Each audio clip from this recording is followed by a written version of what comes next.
welcome to one more All About You. Today I'm gonna be talking about a topic which I believe many ladies can relate. Have you ever agreed with a friend to meet her somewhere? For example, maybe your friend tells you, okay, let's meet tomorrow in that shopping center in the afternoon. Maybe you might ask her, okay, in the afternoon, perhaps 3 o'clock? Yes, it can be 3 o'clock. Even for the younger ones, sometimes they even ask, what are you planning to wear? And then we usually organize all the details, all the possible details we think in that moment. If we don't ask before as well, like, oh, where in the shopping center? Maybe near that coffee shop, right? Many ladies do that. But why am I talking about this?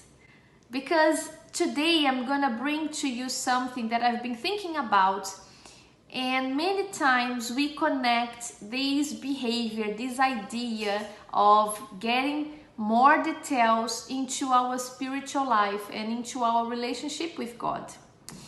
If you have your Bible, you can read in the book of Genesis, chapter 12. If you don't have, you can follow me here.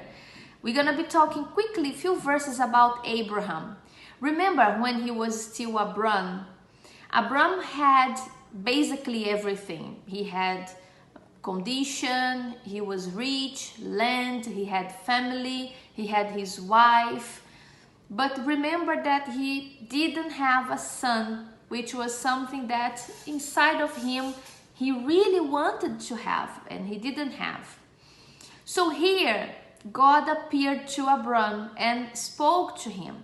Look what he said. Genesis chapter 12, verse 1. Now, the Lord had said to Abram, get out of your country, from your family, and from your father's house, to a land that I will show you. And then he continued giving a little bit more of details. I will make you a great nation. I will bless you and make your name great. And you shall be a blessing. I will bless those who bless you, and I will curse him who curses you. And in you all the families of the earth shall be blessed. Imagine if someone comes to you out of the blue and tells you, okay, get out of your country and go to a land that I will show you. Basically, that's what God did with Abraham. Abraham didn't know God. He just heard this voice and he followed. The next verse, on verse 4, says here, so Abram departed as the Lord had spoken to him, and Lot went with him. I was thinking about this during these past days, and I was noticing how many times us as ladies in general, we have the tendency to request more details from people in general. Like as I gave the example from the friend, sometimes we can do that with God. For example, when I started in the church, I remember that I came because of family problems. I wanted to help my family. But in that meeting, one of the first meetings, God spoke to me and told me, forgive. And in that moment, I was like, what do you mean forgive? I cannot forgive my dad. Look at everything that he did. If I forgive him, it's gonna be like as if I'm letting him go free. And I question in my mind, inside of me, that message that God was giving straight to me. It was in a meeting with many people. How many times when God tells us, look at that person with good eyes, and we are like, wait a minute, but look at what this person did. Or God tells you, look, stop lying. From now on, say the truth. And sometimes we say, but God, you don't understand.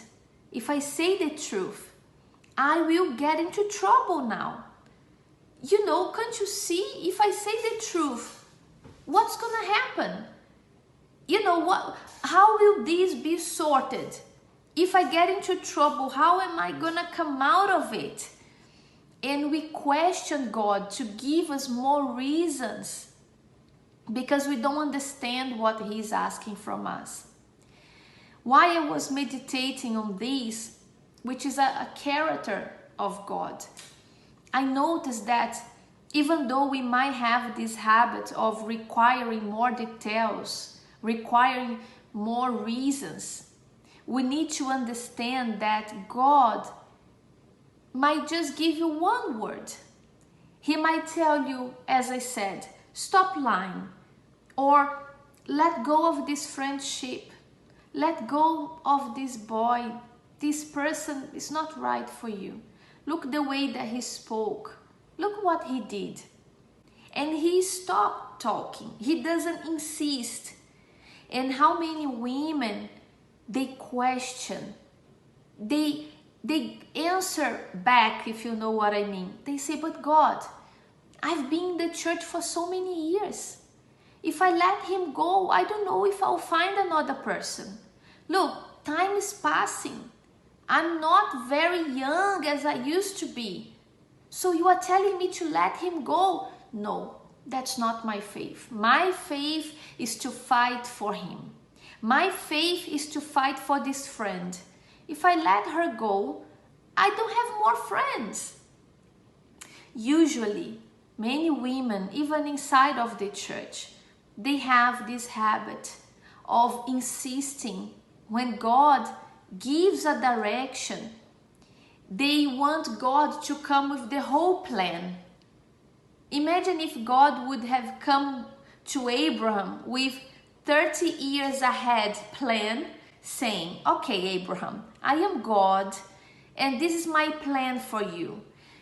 Do this and this will happen and that will happen, and when you get in trouble into this land, don't worry, I will save you, and when that happens in 10 years time, I will still be with you, okay? So you continue doing this and that.